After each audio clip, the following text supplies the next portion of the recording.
Hey, good morning. It's Dr. James. I do hope this message finds you and your loved ones peaceful, safe, and well. And I'm going to be right up front. This message may push a lot of buttons. I'm not intending it to push a lot of buttons because I'm going to kind of walk around the area that this title, and believe me, I use that title specifically because microdosing is really, really hot right now. It's kind of building over the last 5+ years where everybody from entrepreneurs to super successful tech people in the space of creativity and all this amazing work that's going on at different centers around the world where that kind of energy is alive and well, and how microdosing is becoming very normal within certain circles. And they're microdosing LSD, they're microdosing mushrooms, other things, but those are two of the primary ones because there's something that happens, and research is now absolutely clear about this. For people who are wanting to be very creative, people who want to get outside of their normal box, their normal track of thinking, what we know about microdosing is that it actually helps with something called neurogenesis, building new brain pathways. But it also helps to quiet part of the brain, the amygdala, that is sort of our comfort space or our fear space. And anyone who's kind of changing their life or wanting to create something amazing, we know we're going to be vulnerable. And there could be a lot of energy that goes a lot with exposing yourself in that way.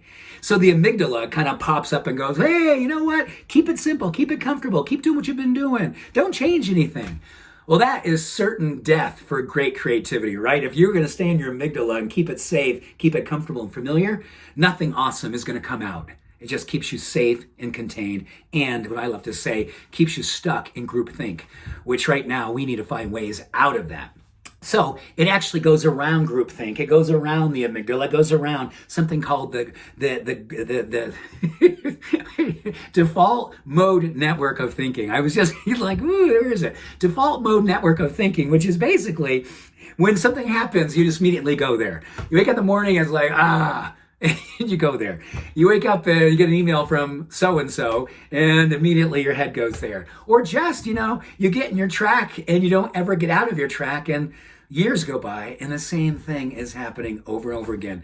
You respond a certain way. You don't change anything in your relationships. It's stuck. It's not sexy or romantic anymore. Your job feels like it's just in mediocrity, the valley of average, and you just want to break out. But you're going, I don't know about microdosing, so I'm not here to endorse or dissuade. But I'm going to tell you, there's other ways to do it too. And what we know about the default mode network is it really also responds to one awesome practice. And that awesome practice is meditation.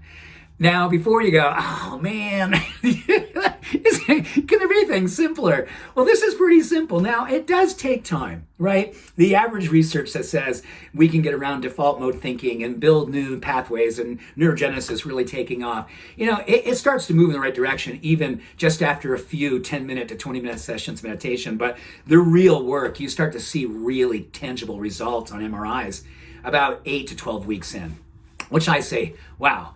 I'm talking about 8 to 10 minutes of meditation, ideally every day, but at least 3 times a week.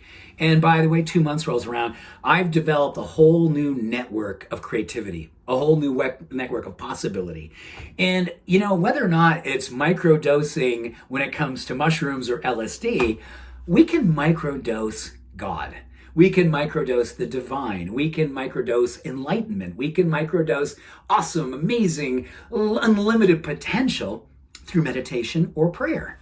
So what we know is that, yes, our brain wants to evolve. This to me is like, if you ever need research to say your brain wants to change, it always wants to change. It's just that we get stuck because the amygdala is really active right now, especially as we're coming through this experience of COVID-19. Fear and anxiety has really galvanized the power of the amygdala. And we're really, really scared about changing anything, or we're trying to just figure out how do we get back to normal.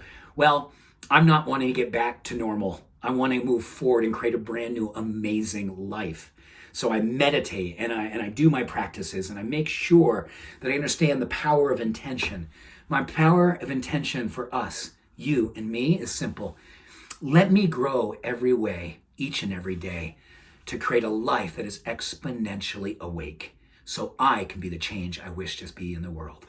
Let me grow every day in every way so I can be the change. I can wake up and I can create a life that is exponentially awakening and contagious in the most beautiful way to everyone who I lay eyes on and who has the awesomeness and the privilege of laying eyes on you. So here's to defeating the default mode network. Here's to microdosing the divine, the universe, the boundless potential that's inside of you.